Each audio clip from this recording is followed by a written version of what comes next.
Today we shall reflect on the life of St Peter Damian. Peter Onesti, the youngest of many children in the poor but noble Ravenna family, was orphaned at an early age and sent to tend swine by one of his brothers. But his piety and intellectual gifts prompted another of his brother, the archpriest Damian of Ravenna, to pay for his education. Peter, in gratitude, added the name Damian to his own. His subsequent progress was so rapid that at the age of 25, he was already noted as a teacher at Ravenna and at Parma.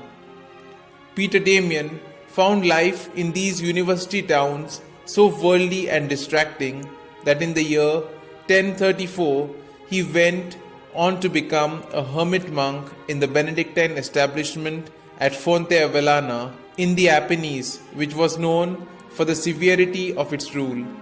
However, the extremity of the penances he subjected himself to brought about a temporary breakdown in his health, whereupon he was appointed to give spiritual discourses to the monks both in his own and neighboring monasteries.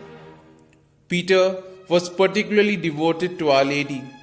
At the age of 36, he became abbot of Fonte Avellana and remained so until his death 29 years later.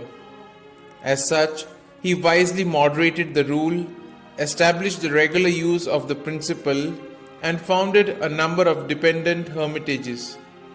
Together with his friend Hildebrand, the future great reformer, Pope Gregory VII, he strove continually by the written and spoken word to combat and correct the scandalous abuses then widespread in the Church, namely incontinence, luxury, and laxity among the clergy, the buying and selling of church beneficiaries, and papal schisms. Peter is best known for his terrible indictment of the clergy, the Liber Gomarianus, published in 1051, and the Liber Gratissimus, which concerned itself with the validity of simonical ordinations.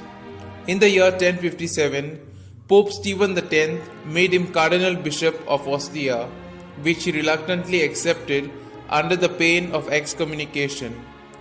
Besides being administrator of the Diocese of Gubbio, Peter served 7 successive popes and remarkably well on various delicate missions as papal legate and visitor of bishoprics and abbeys.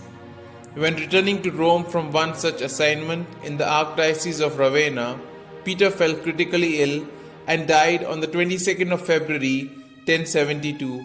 He was buried in the Cathedral of Faenza and, though never formally canonized, was declared a doctor of the Church in 1028. St. Peter Damian is invoked against headaches because of his having suffered greatly from the malady himself.